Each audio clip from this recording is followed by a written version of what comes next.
2025년의 대한민국은 조용한 나라가 아닙니다. 그 어느 때보다 시끄럽고 분열되어 있으며 압축적으로 긴장된 사회죠. 정치는 극단의 논리로 갈라졌고 뉴스는 매일같이 혐오와 선동, 진영 논리로 뜨겁습니다. 한쪽은 안보 위기를 외치고 다른 한쪽은 민주주의 위기를 경고합니다. 세대 간에는 서로를 이해하려 하지 않고 계층 간에는 불신이 고착화됐죠. 세계 정세 또한 고요하지 않습니다. 우크라이나 전쟁과 중동의 재정화, 미중 갈등의 심화, 이념보다 힘의 질서가 우선시되는 국제 무대에서 한국은 늘 긴장하며 중간에서 힘겨운 줄다리기를 하고 있습니다. 이 혼돈 속에서 한국 사회는 지속 가능한가? 우리는 지금 어디쯤 와 있으며 어디로 향하고 있을까요? 저는 정치도 경제도 아닌 그 밑에 깔려있는 더 근본적인 요소, 사람과 사회를 움직이는 감정 구조에 주목합니다. 극단의 시대, 극단의 한복판에서 우리는 무엇을 느끼고 있으며 무엇을 이뤄가고 있을까요? 먼저 감정의 정의를 한번 정리하고 시작하겠습니다. 감정이란 인간이나 동물이 외부 자극이나 내부 상태에 대해 경험하는 복합적인 심리 상태로 주관적인 느낌, 생리적 반응, 그리고 행동적 표현을 포함합니다. 그렇다면 감정이 억눌리게 된다면 어떻게 될까요?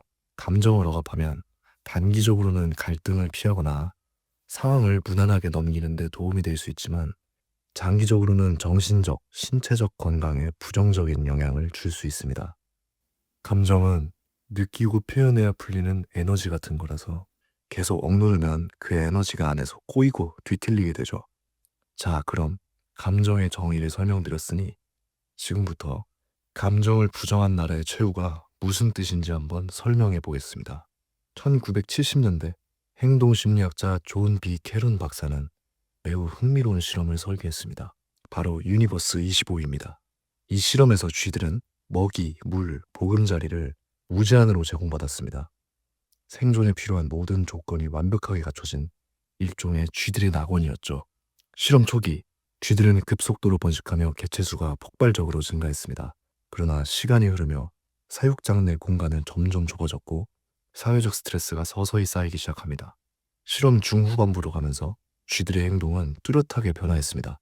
공격성이 증가하고 일부는 새끼를 돌보지 않으며 성적 기능도 점차 저하됩니다. 어떤 쥐들은 무기력하게 시간을 보내거나 아예 다른 쥐들과의 상호작용을 거부하고 외모 가꾸기에만 몰두했습니다. 실험자들은 이들을 아름다운 쥐라고 불렀습니다. 결국 쥐 사회는 완벽히 붕괴되었고 개체수는 0에 수렴하게 됩니다. 캐론 박사는 이러한 현상을 행동 싱크라고 정의했고 물리적 과잉 환경에서 발생하는 심리적 붕괴 현상이라 설명했습니다. 풍요 속에서 붕괴된 이 쥐들의 사회는 인간 사회에 대한 불길한 경고처럼 보이기도 합니다.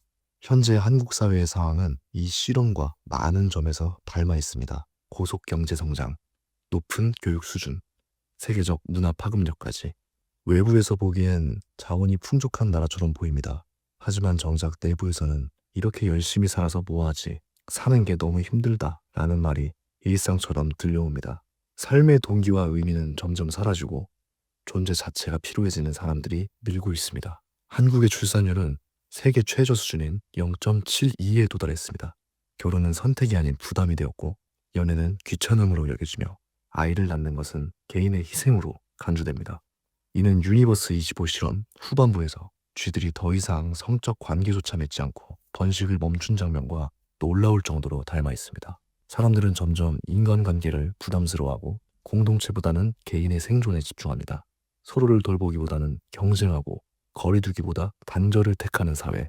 이 역시 실험에서 쥐들이 서로를 공격하거나 무시하게 되는 흐름과 유사합니다. 연결은 줄고 고립은 들어가고 있습니다.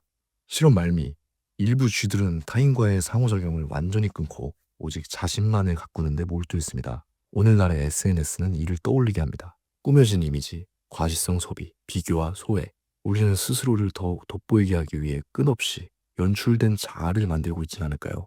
단 하나의 중요한 차이점이 있다면 유니버스 25의 과밀은 물리적인 것이었지만 지금 한국 사회에서 나타나는 과밀은 심리적 과밀이라는 것입니다. 끊임없는 경쟁, 불확실한 미래, 상대적 박탈감, 그리고 비교. 자원이 부족하지 않아도 마음은 이미 벼랑 끝에 서 있는 듯합니다. 유니버스 25는 과거의 실험이지만 지금의 한국은 그 실험의 가장 선명한 현실 버전일지도 모릅니다. 의미가 사라진 사회, 고립된 개인들, 무기력한 공동체. 우리는 지금 행동 싱크 속에 갇혀 있는 것은 아닐까요? 지금의 한국 사회는 겉으로는 매우 격렬해 보입니다. 매일같이 온라인에서는 분노의 언어들이 넘쳐납니다. 커뮤니티와 댓글창은 날선 말들로 가득하고 정치 뉴스는 날마다 혐오와 갈등이 반복되죠. 하지만 정작 거리로 나와 목소리를 내는 사람은 거의 없습니다. 시민들은 침묵하고 체념에 잠겼습니다. 표면적인 분노 아래에는 더 깊고 무거운 감정, 무기력이 자리 잡고 있습니다. 이 감정의 붕괴는 결코 우연이 아닙니다. 한국 사회는 오랜 시간 동안 감정을 말하지 못하도록 훈련된 사회였습니다. 사람들은 어릴 적부터 감정을 표현하는 방법보다 감정을 억누르는 법을 먼저 배워왔습니다. 말하지 마라, 참아라, 문제 삼지 마라. 그게 어른스러운 태도였고 성숙함으로 포장되었죠. 여기 우리가 한 번쯤은 들어봤을 만한 말들이 있습니다. 그게 뭐가 힘들다고 그래? 기분 탓 아니야? 나 때는 말이야. 참아야지. 세상은 원래 그런 거야. 너가 예민해서 그래. 등등.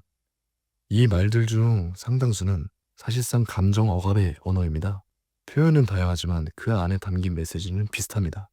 지금 네 감정은 중요하지 않다. 이런 말은 누군가의 감정을 즉각적으로 무효화시킵니다. 겉으로는 조언처럼 보이지만 내면에선 감정을 무시하고 스스로를 틀린 존재로 느끼게 만드는 강력한 무기죠. 우리는 어릴 적부터 이런 억제 중심의 표현들을 직간접적으로 듣고 자란 것입니다. 특히 슬픔, 분노, 두려움 같은 감정은 패배자의 것이라는 취급을 받죠. 도저히 참지 못하고 이런 감정들을 표현하는 순간 이기적이고 문제적인 존재가 되는 것입니다. 이런 것들이 반복되면 감정은 말할 수 없는 것이 되고 결국은 말하지 않게 되고 느끼지 않게 되는 것이죠. 감정을 드러내면 손해를 본다고 학습된 사회에서 사람들은 표현을 피하고 회피하게 됩니다. 누군가는 그것을 비꼬고 누군가는 억누르며 살아갑니다. 그 결과 우리는 정서적 표현력을 상실한 사회, 정서적 무능 사회가 되어버렸습니다. 표현을 할 줄 모르게 되는 것입니다.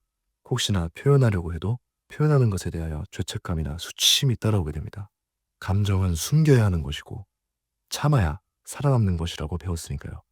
지금 우리들의 감정은 내면에서 썩어가고 있습니다. 때로는 그 감정이 자신에게 돌아가 우울해지고 때로는 사회로 터져나가 극단적 분노가 됩니다. 그리고 SNS, 가족관계, 직장과 같은 곳에서 뒤틀린 방식으로 배출되는 것이죠. 이러한 감정의 억압은 세대 간의 갈등으로도 번지게 됩니다. 오늘날 한국 사회의 세대 갈등은 단순한 가치관의 차이로 설명되기 어렵습니다. 그 밑바탕에는 서로 다른 방식으로 감정을 배우고 다뤄온 세대 간의 언어 충돌이 자리하고 있습니다. 기성세대는 가난과 생존을 중심으로 한 시대를 살아왔습니다. 감정을 드러내는 것은 약점으로 여겨졌으며 참고 버티는 것이 미덕으로 여겨졌습니다. 감정은 개인이 감추고 해결해야 할 문제였고 고통은 말하지 않아야만 품위 있게 받아들여졌습니다. 그 시대의 생존 방식은 감정을 억누르는 것이었고 그것이 곧 책임감이자 어른스러움으로 통했습니다. MZ세대 역시 자유롭지만은 않은 환경에서 성장해왔습니다. 겉으로는 감정을 자유롭게 표현할 수 있는 시대처럼 보였지만 실제로는 감정을 표현할 때마다 예민하다는 말을 들으며 자라났습니다. 그 정도로 힘든 건 아니잖아. 너보다 더 힘든 사람도 많아. 이런 말들은 감정을 무시하거나 비교하며 묵살해왔습니다. 결국 감정을 표현하는 방법을 배울 기회가 충분하지 않았고 감정은 죄책감이나 수치심과 연결되는 것으로 각인되었습니다. 기성세대는 억압된 감정을 스스로 내면화하여 표현하지 않는 것을 선택하게 되었고 MZ세대는 억눌린 감정의 불편함을 자각하며 그것을 회복하고자 표현하려는 시도를 하고 있습니다. 이러한 차이는 갈등으로 이어지고 있습니다.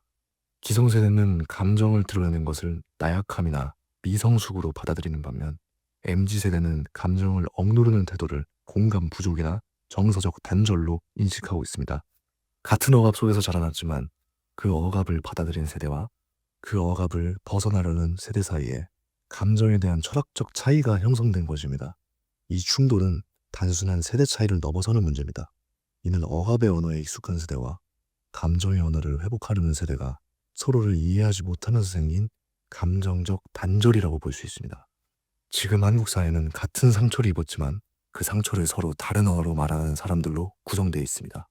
서로의 언어를 이해하지 못한 채 오해가 쌓이고 그 감정의 간극은 정치적 갈등과 세대 혐오로 확산되고 있습니다. 그렇다면 왜 한국 사회는 이렇게까지 감정을 억누르는 구조를 갖게 된 것일까요? 그 답은 단순한 개인의 태도나 성격 문제가 아니라 사회 전체가 만들어낸 구조적인 억압 시스템에 있습니다. 한국은 문화 코드 자체가 감정을 기피하고 회피하는 경향을 보이며 이는 교육, 군대, 기업이라는 대표적인 사회 시스템에서 구체적으로 나타납니다. 전부 다 설명하자면 시간이 너무 오래 걸리니까 대표적인 세 가지 사례를 설명해 보겠습니다. 한국의 교육은 감정보다는 정답을 요구합니다.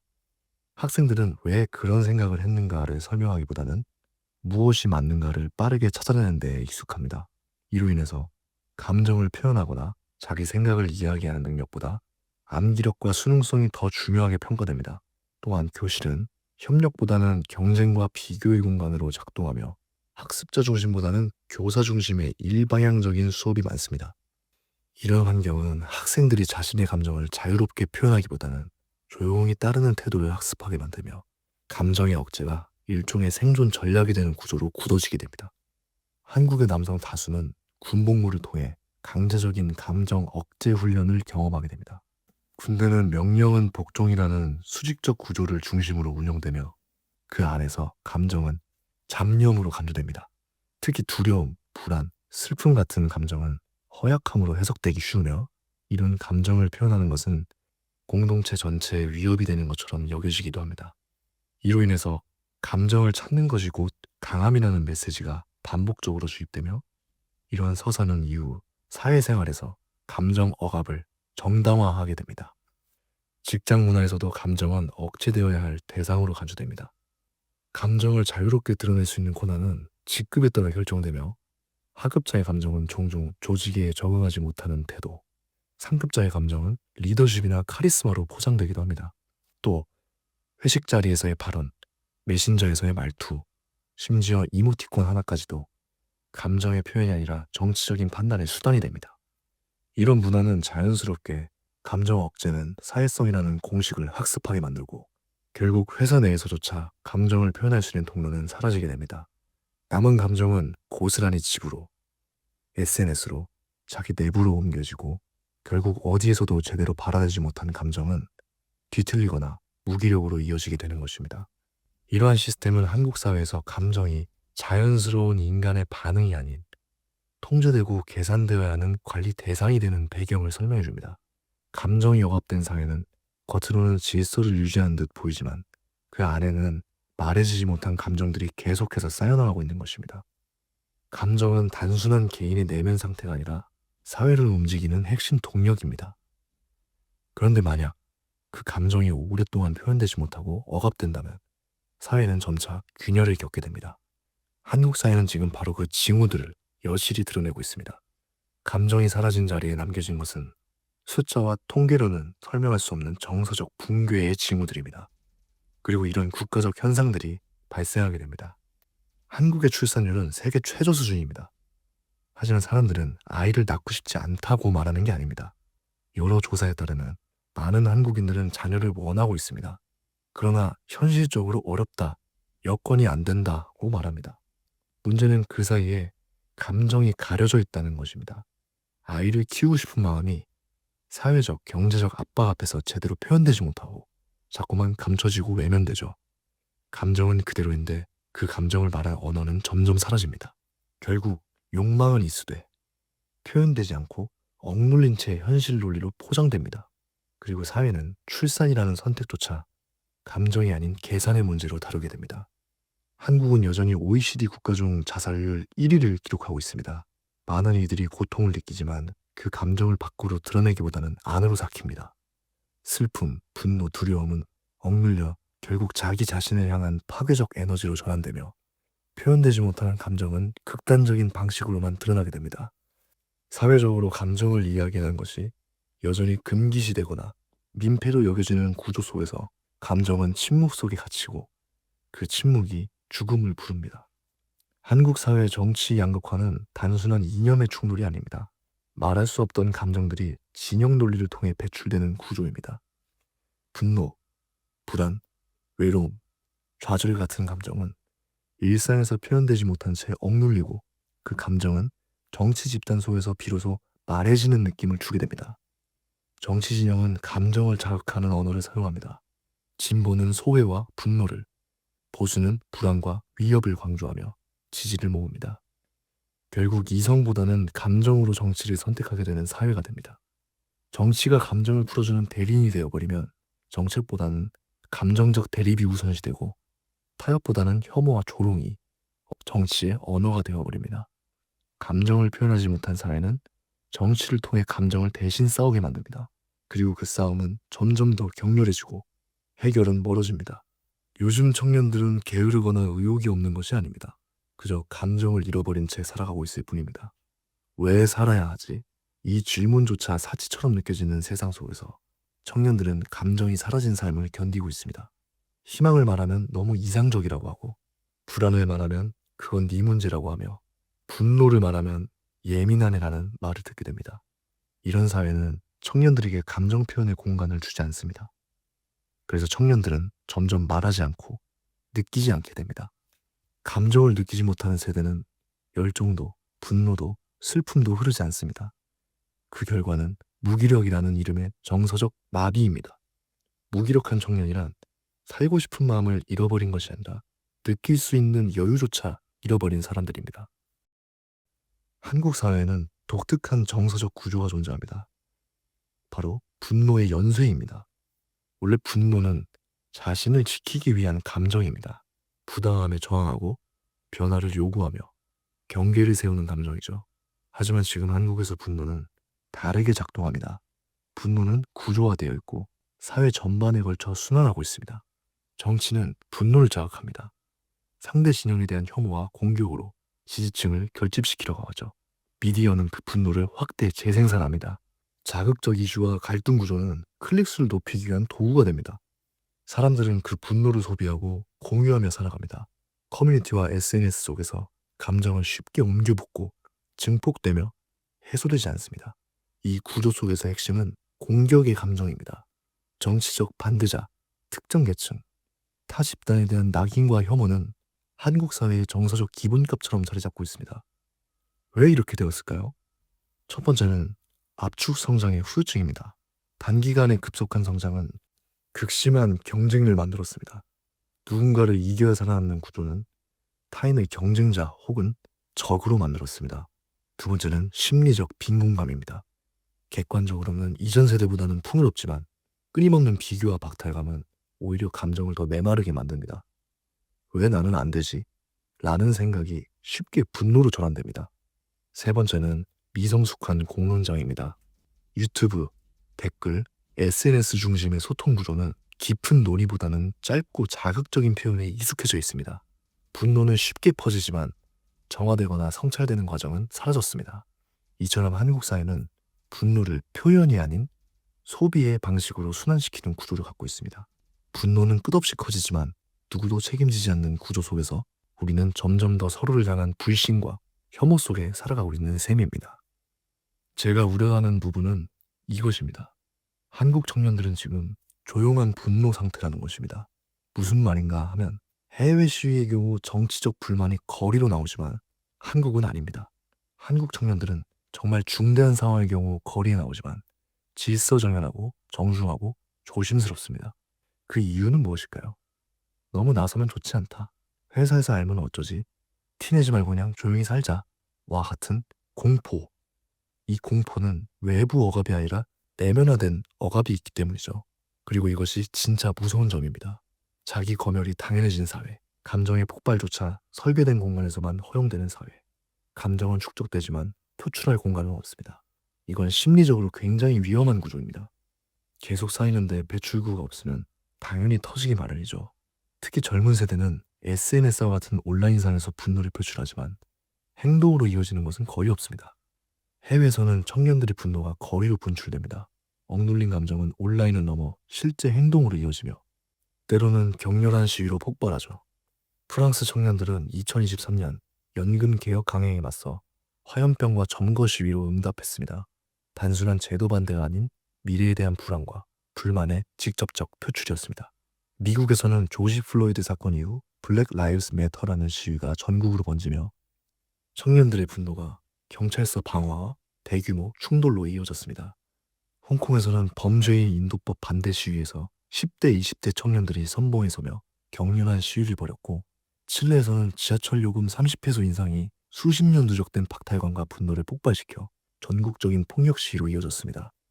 이란에서는 여성 청년들이 히잡 의무화에 저항하며 시위를 벌였고, 이는 정권에 대한 분노로 확산되었습니다. 이처럼 해외 청년들은 억눌린 감정을 행동으로 표현합니다. 그들의 분노는 사회를 향한 질문이며 생존을 위한 마지막 표현입니다. 이는 조용히 감정을 억누르는 한국 청년들의 모습과 뚜렷한 대조를 이룹니다. 한국은 출구는커녕 정치도 귀를 막고 있습니다. 이렇게 억눌린 감정들은 어떻게 폭발하게 될까요? 만약을 들어보겠습니다.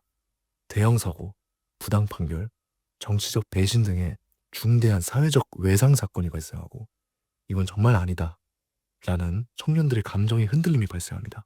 후에 이 감정은 온라인에서의 공감으로 번지죠. 특히 SNS에서 폭발적인 공감대가 형성이 됩니다. 여기까지는 현재도 종종 볼 수 있는 사례입니다. 하지만 그동안 억눌려 있던 감정이 한꺼번에 터지면서 제어되지 않는 형태의 분출로 바뀌게 된다면요. 특히 청년, 노동계, 사회적 소수자 중심으로 말입니다. 어떤 재앙이 닥칠지 상상이 가십니까? 한국은 전체적으로 순응한 사회입니다. 하지만 한번 결집되면 강력한 에너지가 있는 사회이기도 합니다. 특히 감정적 전염이 굉장히 빠르기 때문에 임계점을 넘는 순간 매우 급속도로 상황이 악화될 수 있습니다. 억눌림이 길어질수록 폭발은 더 커지고 예측은 더 어려워집니다. 중요한 건 억제가 아닌 순환입니다.